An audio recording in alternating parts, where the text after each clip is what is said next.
Mompreneur Studio. I'm Anissa Crespo, and today I am talking to Meridith Alexander, and she is the Chief Empowerment Officer. I love that. So she's the CEO, but she is the Chief Empowerment Officer and coach at Grit Mindset Academy.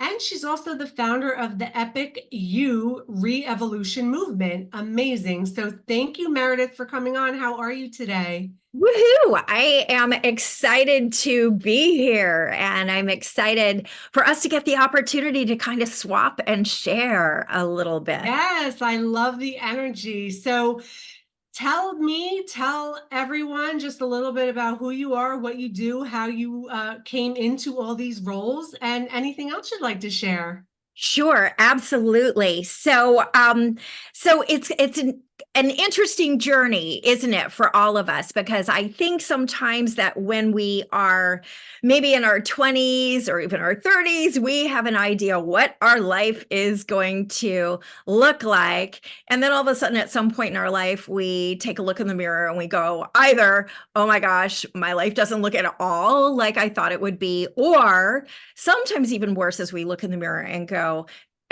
it looks exactly like I thought it would look like, but it doesn't feel like I thought I would be feeling right now. And so, for me, a lot of things that I never would have expected in a million years have really come together in a really great way. I will immediately share with you, I am 63 years old, so I have had a lot of time, trial and error, to try to figure things out. And so what is just amazing to me is that now when people look at me, they see my eyeglass leashes, right? They see the energy and they think, oh my gosh, this is like some energetic woman. She's so confident. She's running her business. She's coached hundreds of people. She's a Forbes coaches, performance coach, all this kind of stuff.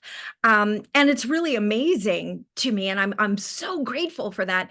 And yet, what also blows me away is that if you're listening to this, I want to share with you that literally it was not that long ago when I was looking back saying that I literally invested, are you ready for it? 24,177,600 precious moments of my life investing in personal and professional training. I was a serial mompreneur. I was a single mom, and I was desperately, one, trying to figure out what my purpose was, what my passion was, and also where the frick that epic version of myself was hiding.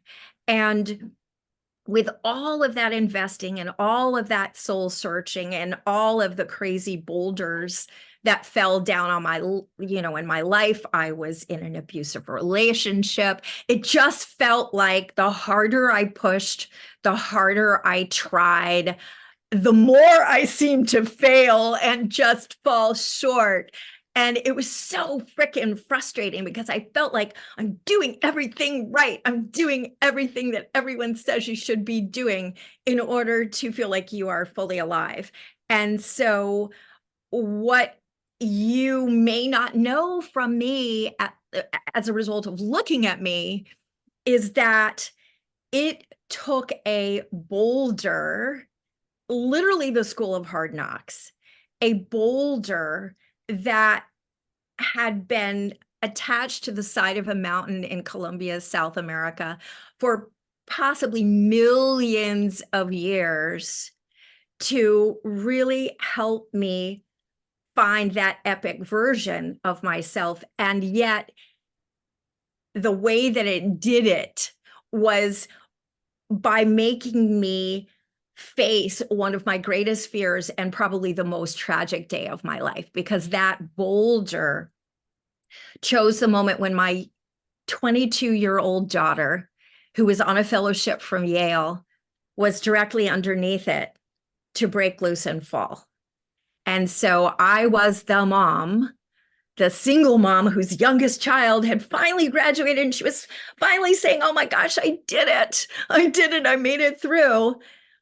on that Friday afternoon to pick up the phone and get the news that I think we all pray that we never experience. And it was this voice saying, I don't know how to tell you this, but I don't know that Skylar is going to make it through.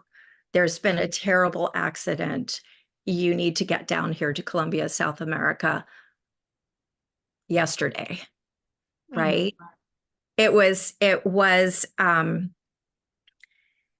just such a crazy moment of many different emotions, as you can imagine. I mean, it was feeling total disbelief. It was almost like there were two versions of me. There was one that was just saying, "Oh my God, this cannot be happening," and I remember just crumbling onto the floor, with my dogs licking me, trying to bring me back to life, thinking, "Oh my God, what am I going to do? What am I going to do? What can I do?" And thinking, "Oh my God, why me?" But not what you might think, not why did this happen to us? It was, why did my daughter end up with someone as unremarkable and insignificant as me in this moment of dire need? And it was this feeling of total inadequacy and shame. Like I am about as far from epic as can possibly be. And my daughter is in probably her greatest moment of need. And so, for me, I remember being on that plane, zooming through the middle of the night, headed to Colombia with my other daughter at my side, where I felt like I had cried probably more tears than most people cry in their entire lifetime. And at this point, I was just about numb, right? I felt like I'd all cried out. I'd felt just about every negative emotion you can possibly feel, and then some. And that's when really the craziest thing happened. And this was a huge turning point for me. And this was when that teeny tiny voice inside of me that for decades I had distrusted, walked away from, said, "You betrayed me. You led me down that path believing it was my dream." And it blew up in my face. "I can't trust you. You are the enemy," little voice. This little voice said, "You are not defined by any of those boulders that have fallen on you. You have the opportunity to define yourself by the boulder version of you that these boulders have encouraged you to be." And this voice, who you are, can never be captured, contained, destroyed. You have the opportunity to really step out there and find that reluctant Shiro, right? That epic version of yourself. And that is all the power you need to bring to your daughter.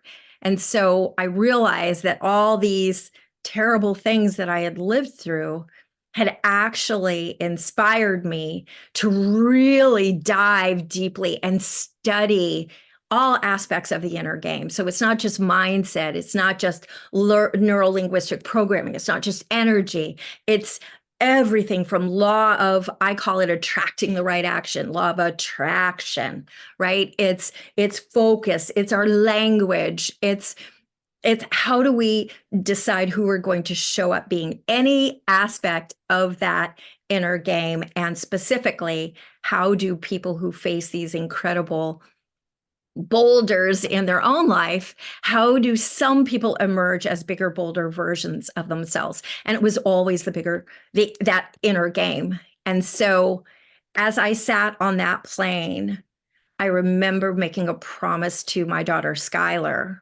that I may not be able to control the outer game, but I sure as heck can play a mean inner game. And for you, my love, I will find that epic version of myself.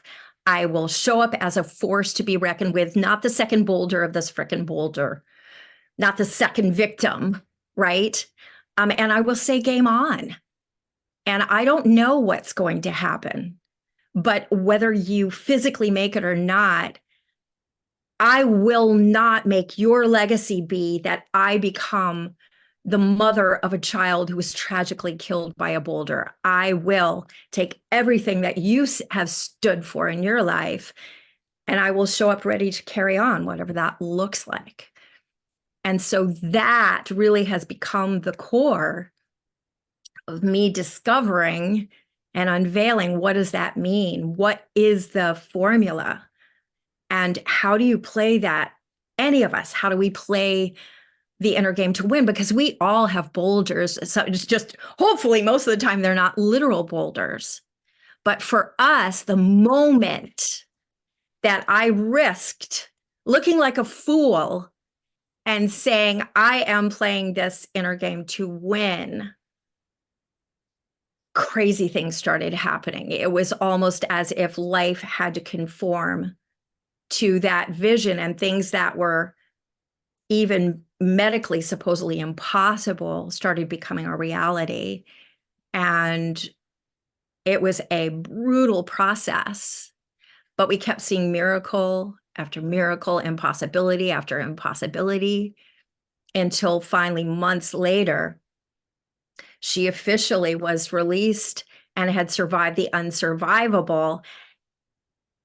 And then we were ushered into the next chapter, where all of a sudden I had to discover what it meant to become the 24/7 caregiver of my daughter. And oh, by the way, 4 months in the ICU had all but destroyed my business. So it was really a big what next?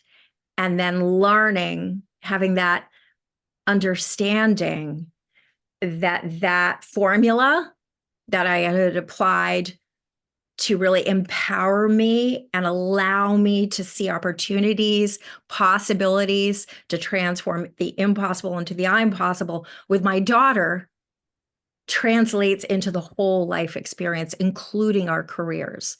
And so that is where my life changed. And ironically enough, that is where I finally discovered that my own crazy, unique story, with all its messiness, brings value, not just simply to my daughter and to me, but I can now share certain things to my clients, to my world, to anyone who needs to hear this, without having them have to be crushed by a boulder in order to hear that.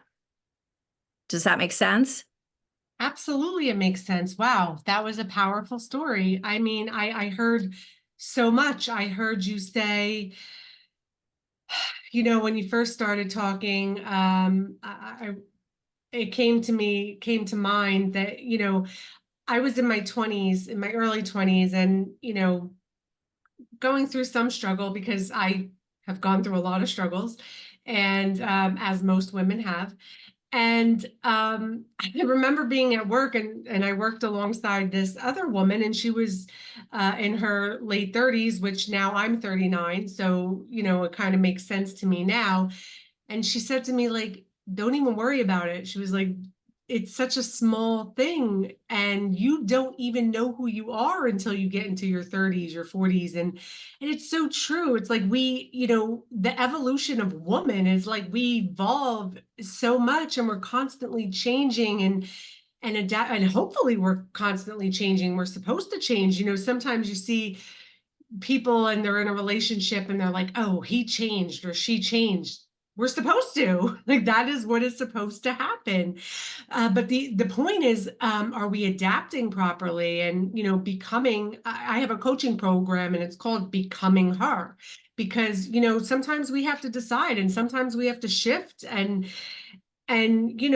first of all, 63 years young, that is incredible. I want to know what you use for your skin. And Uh-huh. absolutely beautiful. I mean, unbelievable. I know women in their 30s who don't look as good. Aw. but it's more than that. It's your energy, it's your aura, it's your vibes. I am very big on vibes and energy. Even virtually, I can feel it. Immediately when you popped on, I could feel it immediately. And I love that. And you know, you talk about like your purpose and things that you're passionate about. And for me, like I have these like little spiritual awakenings, and like I had one like 6 months ago, and after having been in a male dominated industry for over 10 years, I woke up one day and I was like, I have to help women. Like I don't know what I'm doing right now, like I have to help women, like I that's what I have to do. That's what's on my heart. And then, when you just start speaking things into existence, like the universe just starts conspiring to make it happen. And like I never set out to have a podcast. It just happened by accident. But here I am changing the world, I hope, at least making some kind of an impact on it. I talk to women all over the world. It's unbelievable.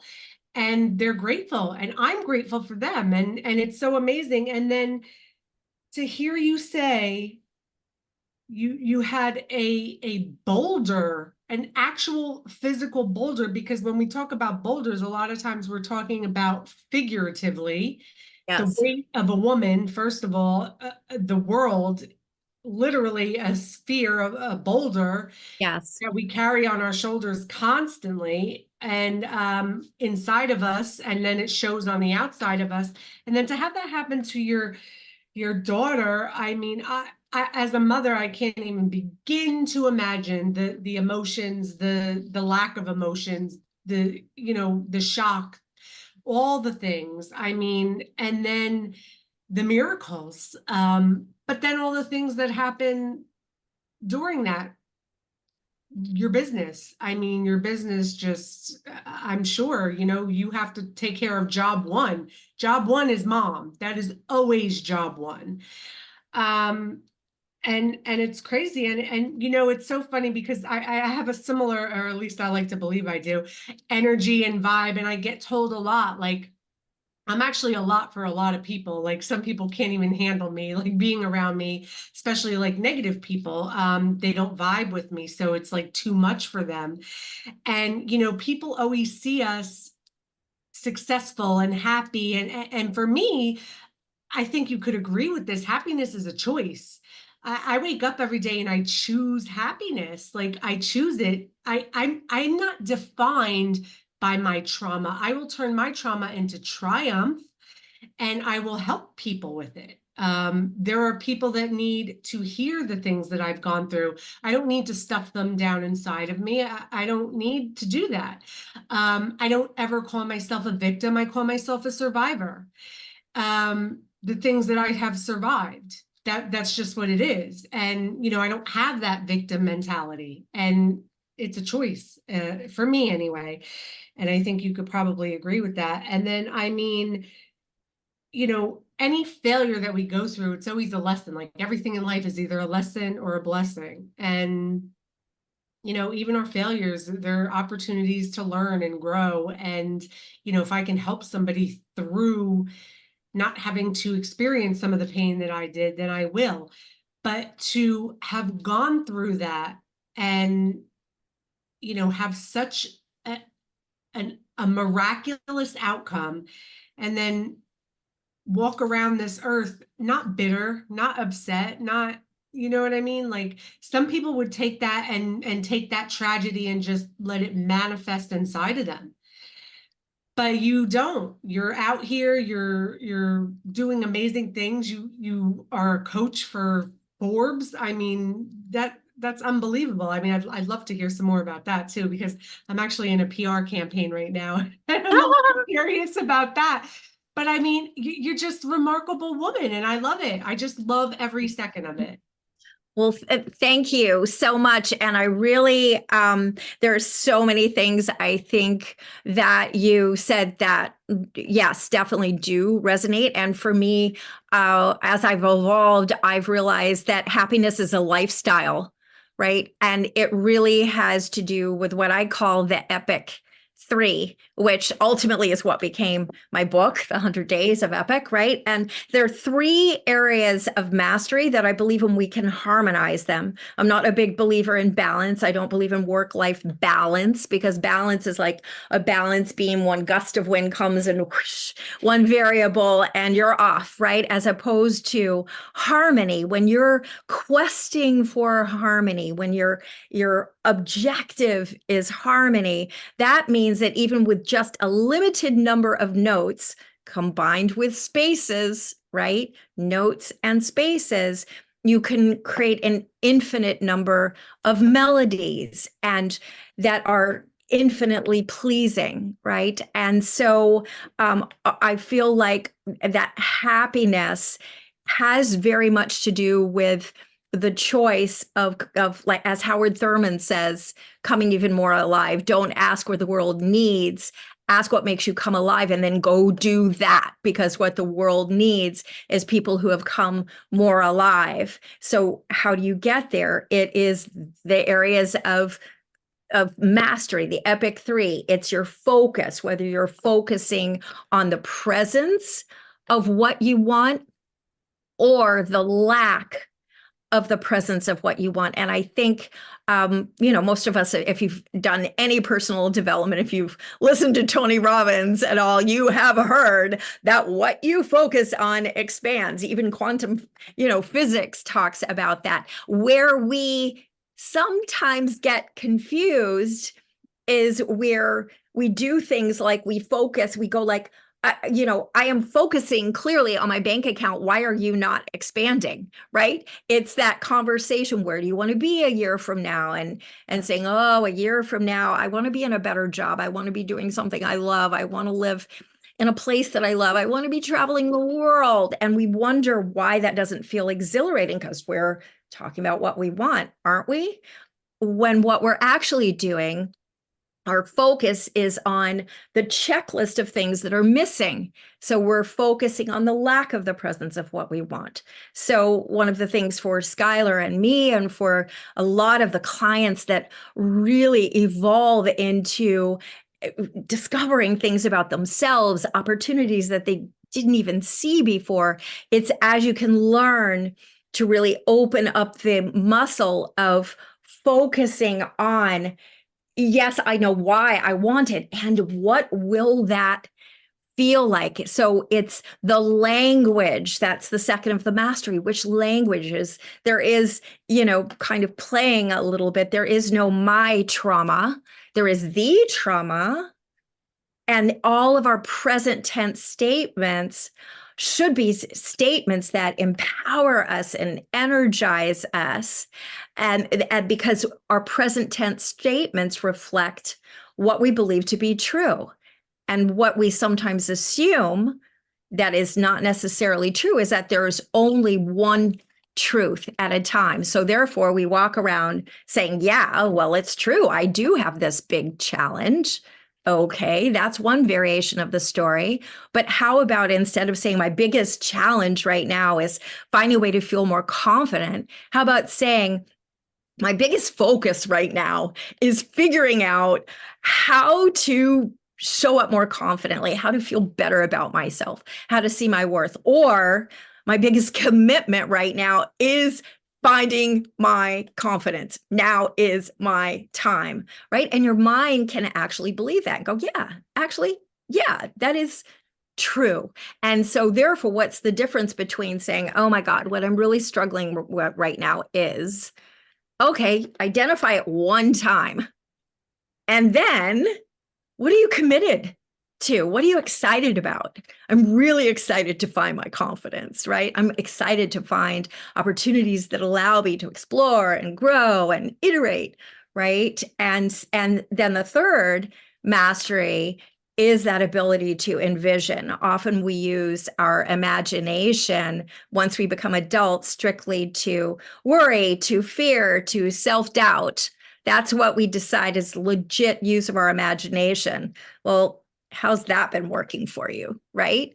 What if we can start entertaining that it's legitimate to say, Wow, this has been freaking awesome. So, what do we want to do next? What do we want to imagine? What are we going to play with? And I think to your point, um, now what do I want to expand into, right? Who do I want to grow into? Who do I want to commit to show up being? And for me, what worked for me to be able to be open enough to my own dreams and therefore have them become my own destiny was really to commit to whatever I'm doing. I'm committed to showing up as the most epic version of myself. And what does that mean? That means looking at life through the lens of empowerment, purpose, innovation, and collaboration. And so I found that when I would be able to teach that to teams and leaders and individuals, when we learn to think in the terms of, does this unleash the epic version of myself? This choice, will it unleash that feeling of empowerment, that feeling of purpose, that feeling of innovation, that feeling of collaboration? And if the answer is no, how might I be doing things differently? Does that make sense? Yes, it does. I mean, those are such excellent points. And I love what you said about, I'm always advocating for work-life balance, but when you use the terminology harmony and then you talk about the melody, like I hear music and I see a dance. I see a dance of life. And that just, it makes perfect sense. And um, you know, I hear you saying, like, when you look at yourself and you're looking at your actions and the things that you're doing and saying, like, does this serve me? Does this serve my purpose? Like, is this who I am? And it's so funny because I literally did like a live yesterday on, I don't know, Instagram or Facebook or something. And I was talking about, the importance of speaking about things in the positive and not the negative. Like, don't focus like, oh, I hate this, I hate that, I don't want this, I don't want that. Like, that's not how you're going to go about making changes. Like, that it doesn't work like that for me anyway. I'll just speak on my behalf, because I've seen the miracles. Like, I've seen them firsthand, and it's amazing. Um, but yeah, I mean, I'm like blown away because I really love your energy, and I love, the things that you stand for, and to get a different perspective of, you know, your vision of not focusing on balance and, just trying to harmonize. Like, that's epic. And I, it's something that's part of my mission is I want to, I'm working towards right now helping other women become the best versions of themselves, because a lot of times they don't even know what that is or what that looks like. And some people do need a little bit of guidance. Like, I know I do. I've had a coach. Some people are always like, a coach, pay for a coach. Do people really pay for a coach? I have a coach. My coach has a coach.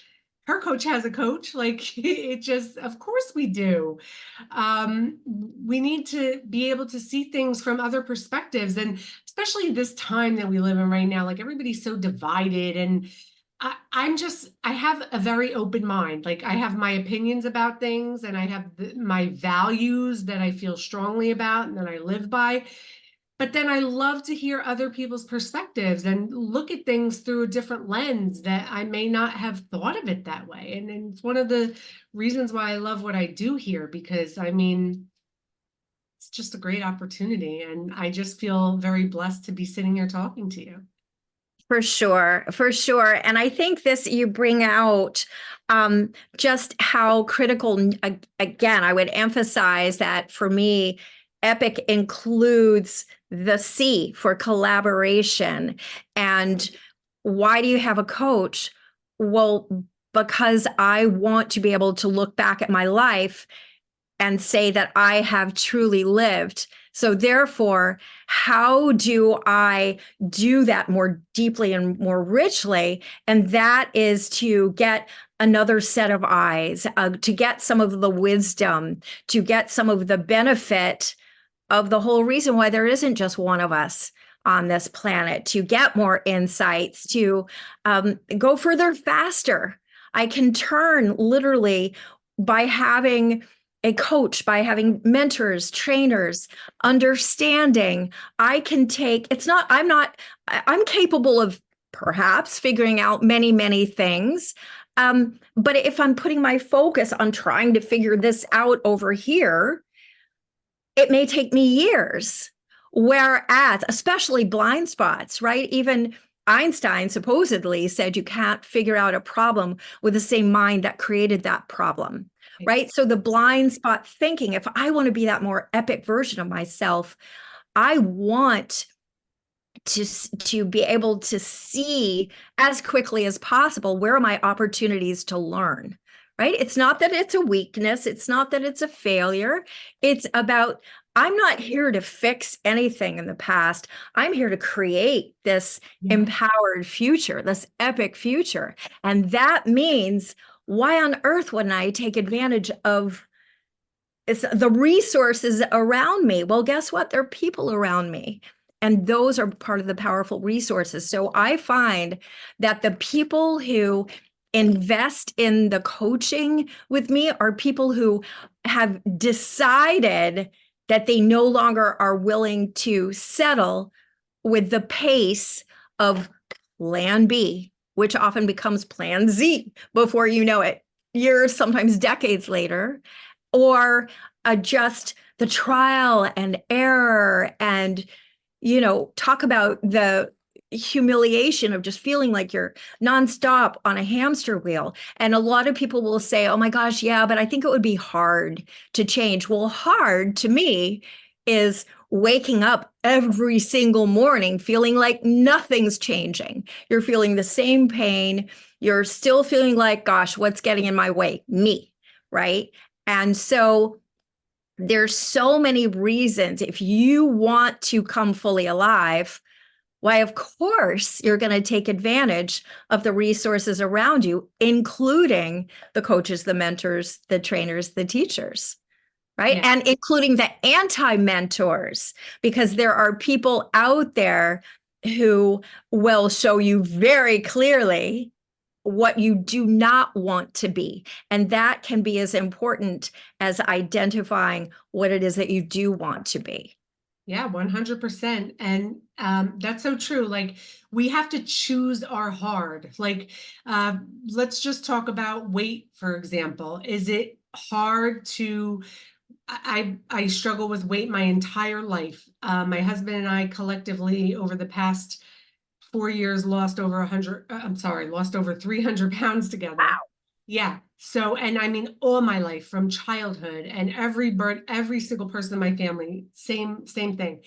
And it's like, I choose my hard. Is it hard to say no to the foods that I love sometimes? Is it hard to put in the workout when I'm exhausted? Is it hard to do all the things that, come with, maintaining a healthy weight?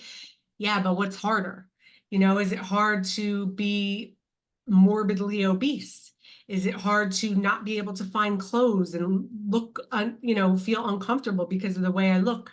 And, those things are hard. Is it hard to be unhealthy? Yeah, that's hard. That's really hard. So it's like the same concept. It's like we have to choose the things that are hard. I hear that all the time when I I want, my goal is to like help women go from mom to mompreneur, because, that's what I do. And a lot of times I just hear them, they've got like this 9 to 5 mindset, and they don't want to. They're just like, I just want to get paid and go home. And I'm like, okay, I mean, that's a choice, but to me, that's hard. Like, that is hard, having big dreams. I have really, really big ideas and big dreams. And that's me. That's one of the things that separate us from, being individuals, and that's fine. Collaboration, so important, especially, women, we need to be collaborating instead of competing with each other. I had a woman, look at my website, and she liked my website. She liked like this shirt, for example. Some of the things I just create, not because I want to sell shirts or tumblers or mugs, but because I enjoy creating. I'm a woman. I'm put here to create. And she's like, I don't want to take your designs or copy you. I'm like, that is such a scarcity mindset. Like, no, there is so much abundance. There is plenty to go around. You're welcome to share my ideas. Let's collaborate on it. And you know what I mean? It's not a competition for me. I don't ever have that. Like I like to work as a team. Like, how can we bring value to each other? Not like, that's my lead or that kind of thing, and I wish I could see more of that from other women as well. I see it in tidbits here and there, but I'm trying to kind of put that energy out there into the world and hope that it just spreads like wildfire, because that's what we need.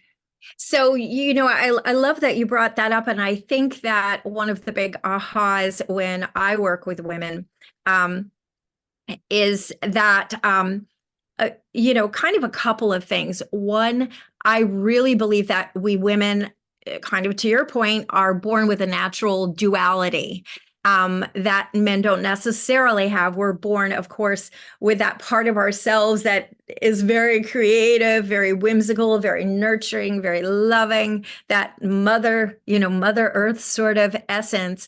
However, we also notice that when they talk about Yellowstone and beware of the grizzlies, they're not typically talking about the male grizzlies. They're talking about the mama bears.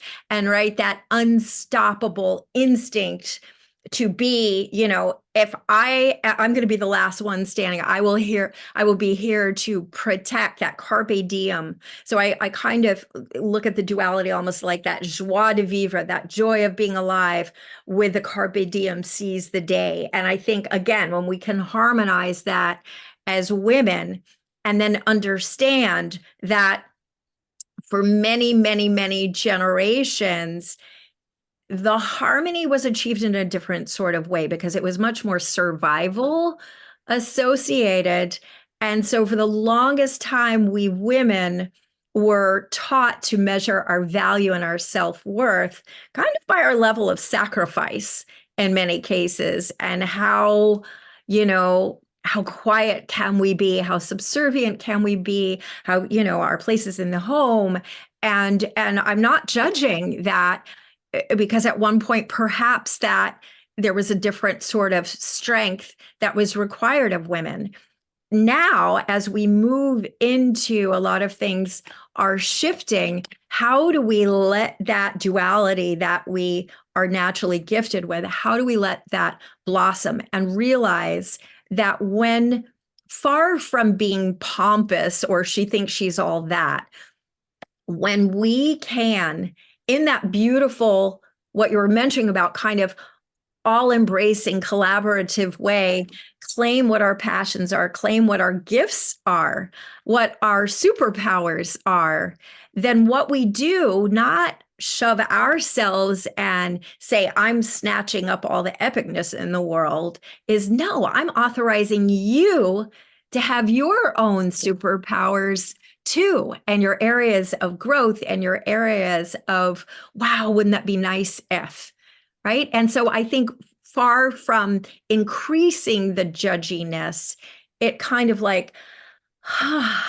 relieves us away from some of that judginess and says, oh my gosh, this is freaking awesome, right? I have one goal in my life and one goal only, and that is to be taking my last breath saying this was freaking epic. I hope I get the chance to do it again. And everything else along the way is a plaything, an objective, a possibility, an opportunity, an aha moment.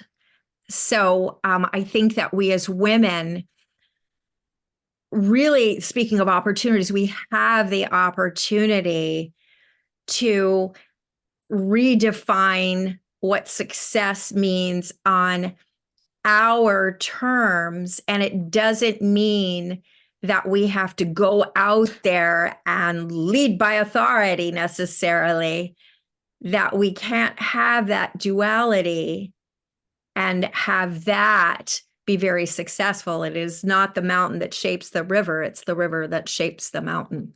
Yes, it is. And that's excellent points. I mean, I hear you saying the word, you authorize, the authority. That those are words are so powerful. And, even for me, like being in a male-dominated industry, like I had to find a way to be assertive but not aggressive.